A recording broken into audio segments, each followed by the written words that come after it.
Hello class 9। आज हम शुरू करेंगे l'imparfait. L'imparfait is another past tense in French. So आज की वीडियो में हम समझेंगे what is imparfait, how do you form imparfait and एक स्पेशल ट्रिक imparfait को याद रखने की, और वो ट्रिक आपको हेल्प करेगी किसी भी सेंटेंस में इजीली imparfait को आइडेंटिफाई करने। तो चलिए let's begin.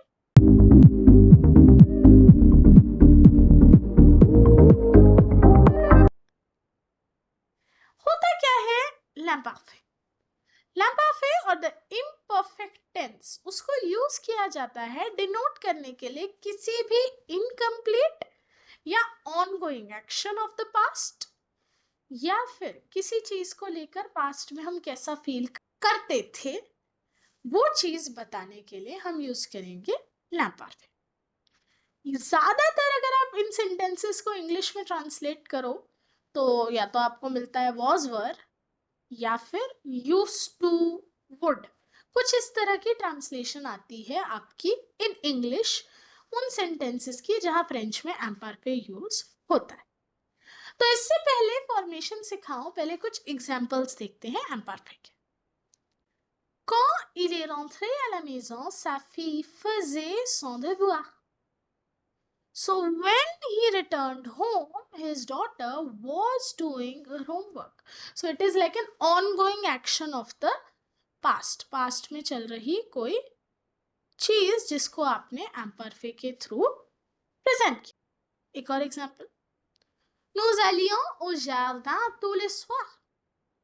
So we used to go to the garden every evening. So एक habitual activity of the past हम डिस्क्राइब कर रहे हैं हमारी state of being in the past कि पास्ट में हम हर शाम पार्क जाया करते थे। Quand j'étais petit, je jouais au cricket avec mes amis. So when I was small, I would play cricket every day with my friends, or I used to play cricket with my friends. आप देख सकते हो कैसे सारे English translations में of imperfect या तो हमें was were दिख रहा है या तो used to या would. Okay, so this is a way to identify कि imperfect यूज हुआ है। बट हाँ, ये वो ट्रिक नहीं है जिसकी मैं शुरू में बात कर रही थी। बने रहिए वीडियो। ओके, अब समझते हैं फॉर्मेशन कैसे होती है imperfect की। सो स्टेप 1 बहुत आसान है। आपको जो भी वर्ब बोला गया imperfect में लिखने के लिए उसकी न्यू फॉर्म कॉन्जुगेशन में से ONS हटा दीजिए ताकि आपको रेडिकल मिल जाए imperfect। So, for example, let's take the verb parler. Parler का न्यू फॉर्म क्या होता है? Parlons. उसमें से ONS रिमूव कर दीजिए, ये बन गया आपका imperfect का रेडिकल। अब इस रेडिकल में आपको कुछ एंडिंग्स ऐड करनी है, और वो क्या है? कोई भी verb, no matter ER verb, no matter IR, no matter RE, आपको क्या करना है? उनका न्यू फॉर्म लेके सिर्फ ONS उनमें से कट करना। एंड ज के साथ AIS, त्यू के साथ AIS, इलेल के साथ AIT, नू के साथ IONS, वो के साथ IEZ एंड इल्स के साथ AIENT ऐड कर देना। ओके, ट्राई करें एक वर्ब। सो मैं आपको इनमें से कोई एक वर्ब करके दिखा देती हूँ ताकि बाकी दोनों आप आराम से कर लें। ठीक है, सो लेट्स से मैं ले लेती हूँ वर्ब फिनीर, क्योंकि पार्ले का एग्जांपल अभी मैंने आपको पिछली स्लाइड में दिया। तो स्टेप 1 क्या है? Remove ONS from the new form of the verb. फिनीर का न्यू फॉर्म क्या होता है बच्चों? फिनिसॉ, डबल SONS। मुझे लेकिन कट क्या करना है? सिर्फ ONS। तो यानी अगर मैं ज के साथ फिनीर को imperfect में लिखूंगी तो कैसे लिखूंगी? ज फिनिसे, त्यू फिनिस, इलेल फिनिसे AIT, राइट? इसी तरह से आगे की कॉन्जुगेशन हो जाएगी। तो करो वीडियो को पॉज, खुद से ट्राई करो ए में रेपोंद्र की कॉन्जुगेशन लिखने का इन imperfect एंड फिनीर की कॉन्जुगेशन कंप्लीट करने का। ठीक है, कुछ इस तरह की लगेगी आपकी कॉन्जुगेशंस बच्चों। चुप रही हूं मैं, ले लो screenshot. Okay, so one interesting thing to note is एम्परफे में आपको सिर्फ और सिर्फ करेक्ट नो फॉर्म पता होनी चाहिए किसी भी वर्ब की। अगर वो आपको पता है तो फिर एम्परफे में गलती होने के चांसेस लगभग ना बराबर है। ठीक है, पर अगला सवाल बच्चों का आएगा कि मैम इसमें भी एक्सेप्शंस होंगे, पास्ट टेंस कर रहे हैं, पास्ट कंपोजर में तो कितने सारे इरेगुलर्स थे, तो क्या एम्परफे में भी बहुत सारे इरेगुलर्स हैं? नहीं, you are very lucky here, क्योंकि एम्परफे में सिर्फ एक इरेगुलर वर्ब है और वो है हम सबका फेवरेट एत्र। आप खुद सोचो भाई, लॉजिक है इस बात के पीछे। एत्र की नो कॉन्जुगेशन क्या होती है बताना जरा। सॉम। अब सॉम में कहीं ओएनएस है जिसको कट करके मैं एंडिंग्स लगाऊं? बाकी कोई भी वर्ब पिक कर लो, सब में ओएनएस आता है। तो इसीलिए एत्र का एम्परफे हम कैसे करते हैं? उस केस में हमारा रेडिकल होता है ई टी। एंड ध्यान रखना, ई पे कैप नहीं है, ई पे एक्सेंट है, एक्सो ई क्यू। ये है हमारा रेडिकल और उसके बाद एंडिंग्स ऐड हो गई, A I S, A I S, A I T, I O N S, I E Z and A I E N T. Right, तो सिर्फ ये एक एक्सेप्शन आपको याद रखना है एत्र वर्ब का एम्परफे। बाकी सब वर्ब्स के लिए आपको बस नो फॉर्म पता होना चाहिए उसका वर्ब का, एंड बस ओएनएस कट करके एंडिंग्स ऐड कर दो।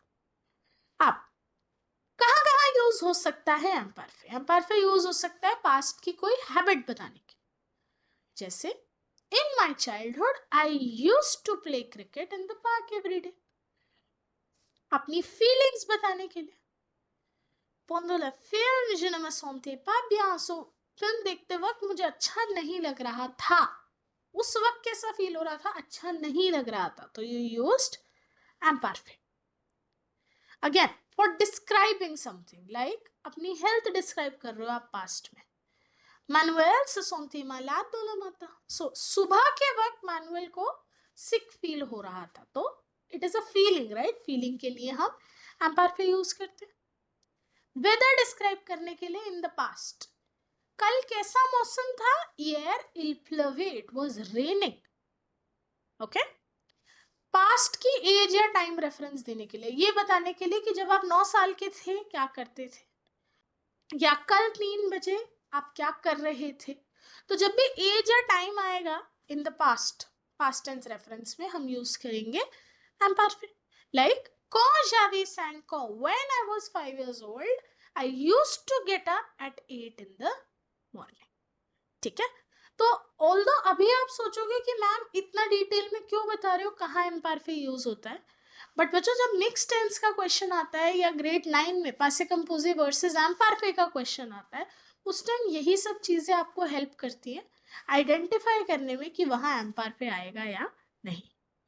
और कहाँ यूज हो सकता है एम्परफे? किसी इवेंट के लिए, quand je parlais à mon ami, ma mère est venue dans ma chambre, जब मैं अपने दोस्त से बात कर रहा था, कोई ऑनगोइंग इवेंट है पास्ट का, तो मैंने एम्परफे यूज किया। किसी की भी फिजिकल अपीयरेंस या क्वालिटी आप डिस्क्राइब कर रहे हो, ठीक है, कि आप बता रहे हो कि लेट्स से मैं अब किसी एक नई जगह पे शिफ्ट हो गई और मैं उन लोगों को बता रही हूँ कि मेरे पुराने नेबर्स बहुत अच्छे थे, जिंदा है वो, राइट? आप जस्ट अपने कॉन्टेक्स्ट में बोल रहे हो कि आपके लिए, आपके साथ वो बहुत अच्छा बिहेव करते थे, तो वहां आप एम्परफे यूज करते हो। मेरी स्कूल की टीचर बहुत सुंदर थी, अगेन आपने एम्परफे का यूज किया। ठीक है, यही अक्सर बच्चे गलती कर देते हैं, आप लोग मत करना। ठीक है, अब आते हैं बच्चों उस ट्रिक पे जो मैंने आपको वीडियो की शुरू में ही बोली थी कि अगर ये ट्रिक याद रखोगे एम्परफे में गलती के चांसेस बहुत कम हो जाएंगे। एक एक्रोनिम मैं आपको दे रही हूं आइडेंटिफाई करने के लिए किसी भी सेंटेंस में कि यहाँ एम्परफे आएगा या नहीं, और वो एक्रोनिम है वाटर्स। अगर उस सेंटेंस में वाटर्स वाली कोई भी चीज की बात होए वहां एम्परफे है, अदरवाइज नहीं। और वाटर्स की फुल फॉर्म क्या है? वेदर, एज, टाइम, कोई भी इवेंट या इमोशन, रेपिटेटिव एक्शंस या हैबिट्स आपकी पास्ट की, या कोई भी सिचुएशन या जिसको आप डिस्क्राइब कर रहे हो, कोई डिस्क्रिप्शन दे रहे हो पास्ट का, वॉटर्स वाला कोई भी सेंटेंस आपके आगे आए, आपको वहां एम्परफे ही लगाना है. ठीक है, इजी है ना ट्रिक टू आइडेंटिफाई लैम्पारफे इन फ्रेंच. तो अब हमने समझ लिया एम्परफे होता कहाँ है, कैसे बनता है और कहाँ कहाँ यूज होता है. तो फाइनली क्या करेंगे, एक एक्सरसाइज, छोटी सी प्यारी सी ये एक्सरसाइज है. इसमें सारे वर्ब्स एम्परफे में आपको कॉन्जुगेट करने हैं. बट एक टिप दूंगी, try to translate this sentences in your head and identify करना कि ये वाटर्स की किस कैटेगरी का सेंटेंस. तो आपको भी कॉन्फिडेंस आएगा कि मैम ने कोई फालतू की ट्रिक नहीं बताई है. This trick actually works and will help you in your exam. आपके एग्जाम में आपकी मदद करेगी टू करेक्टली आइडेंटिफाई दो सेंटेंसेस जहां आपको एम्परफे यूज करना है. ओके, चलिए, अगर एक्सरसाइज कंप्लीट हो गई हो तो मैच कर लेना अपने आंसर्स यहाँ से. एंड इसी के साथ एम्पैथी का टॉपिक हुआ समाप्त. I will meet you next week with a new grammar topic. तब तक के लिए au revoir.